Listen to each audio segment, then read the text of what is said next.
ನಮಸ್ಕಾರ. ನನ್ನ ಹೆಸರು ಮಹಾಲಕ್ಷ್ಮಿ. ಎಲ್ಲರೂ ಚೆನ್ನಾಗಿದ್ದೀರಾ ಅಂತ ಭಾವಿಸ್ತಾ ಈ ವಿಡಿಯೋವನ್ನು ಶುರು ಮಾಡೋಣ. ದೃಷ್ಟಿಯನ್ನು ಯಾರು ತೆಗಿಬೇಕು? ಅಪ್ಪ ತೆಗಿಬೇಕಾ, ಅಮ್ಮ ತೆಗಿಬೇಕಾ? ನಾವು ತುಂಬ ಜನ ನೋಡಿರೋ ಪ್ರಕಾರ ದೃಷ್ಟಿಯನ್ನು ಆದಷ್ಟು ಅಮ್ಮ ಅಥವಾ ಅಜ್ಜಿ ತೆಗಿತಾರೆ ಅಂತ ಹೇಳಬಹುದು. ಆದರೆ ದೃಷ್ಟಿ ಅಂತ ಅನ್ನೋದಾದರೆ ತುಂಬ ಜನಕ್ಕೆ ಗೊತ್ತಿಲ್ಲ. ಜ್ಯೋತಿಷ್ಯದ ಪ್ರಕಾರ ಹೇಳೋದಾದರೆ ದೃಷ್ಟಿಯನ್ನು ಅಮ್ಮ ತೆಗಿಬಾರ್ದು, ಅಪ್ಪ ತೆಗಿಬೇಕು. ಹೌದು, ನೀವು ಕೇಳಿದ್ದು ಕರೆಕ್ಟು.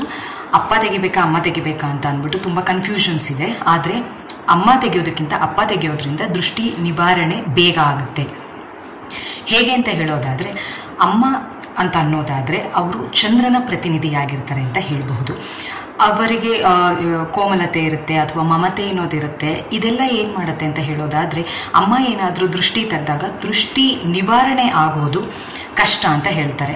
ಸೊ ಅದರಿಂದ ಏನು ಮಾಡಬೇಕು, ಅಪ್ಪನ ಕೈಯಲ್ಲಿ ಈಗೇನಾದರೂ ಮಕ್ಕಳಿಗೆ ತುಂಬ ಬೇಜಾರಲ್ಲಿದ್ದಾರೆ ಅಥವಾ ಆರೋಗ್ಯದ ಸಮಸ್ಯೆ ಇದೆ, ಆಲಸ್ಯದಿಂದ ಕೂತಿದ್ದಾರೆ, ಈ ಥರ ಏನಾದ್ರು ಇದೆ, ದೃಷ್ಟಿ ತೆಗಿಬೇಕು ಅಂತ ಏನಾದ್ರು ಇದ್ದರೆ ಅಪ್ಪನ ಕೈಯಲ್ಲಿ ದೃಷ್ಟಿಯನ್ನು ತೆಗೆಸಬಹುದು. ಅಥವಾ ಅಜ್ಜನ ಕೈಯಲ್ಲಿ, ತಾತನ ಕೈಯಲ್ಲಿ ದೃಷ್ಟಿಯನ್ನು ತೆಗೆಸೋದ್ರಿಂದ ದೃಷ್ಟಿ ನಿವಾರಣೆ ಆಗುತ್ತೆ.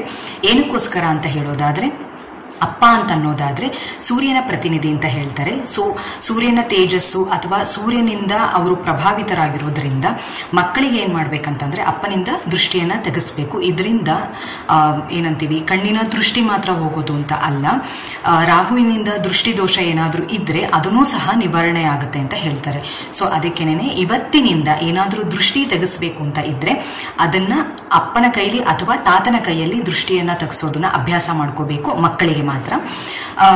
ಯಾವಾಗ ತೆಗೆಸಬೇಕು ಅಂತಂದರೆ ಸಾಯಂಕಾಲದ ಹೊತ್ತು ದೃಷ್ಟಿಯನ್ನು ತೆಗೆಸಬೇಕು. ಯಾವ ಥರ ತೆಗೆಯೋದು ಅಂತ ಹೇಳೋದಾದರೆ, ಮನೆಯಲ್ಲಿ ಕಲ್ಲುಪ್ಪು ಇದ್ದೇ ಇರುತ್ತೆ. ಸೊ ಕಲ್ಲುಪ್ಪನ್ನು ತಗೊಂಡು, ಒಂದು ಮುಷ್ಟಿ ಕಲ್ಲುಪ್ಪನ್ನು ತಗೊಂಡು ದೃಷ್ಟಿಯನ್ನು ತೆಗಿಬಹುದು.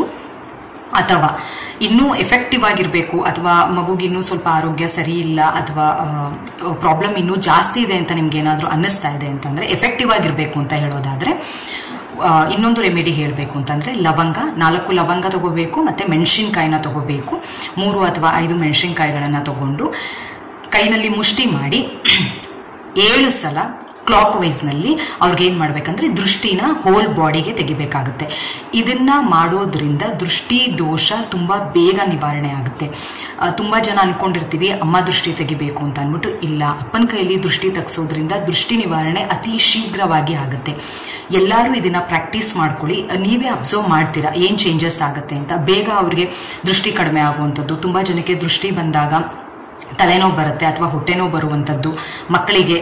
ಅದರಿಂದ ಏನಾಗುತ್ತೆ ಅಂತಂದರೆ ಅವ್ರಿಗೆ ಸುಸ್ತಾಗೋದು ಜಾಸ್ತಿ ಆಗುತ್ತೆ. ಸೊ ಅದೇನು ಮಾಡಬೇಕು ಅಂತಂದಾಗ ನೀವು ಅಪ್ಪನ ಕೈಲಿ ದೃಷ್ಟಿಯನ್ನು ತೆಗೆಸೋದನ್ನ ಪ್ರಾಕ್ಟೀಸ್ ಮಾಡ್ಕೊತಾ ಬನ್ನಿ.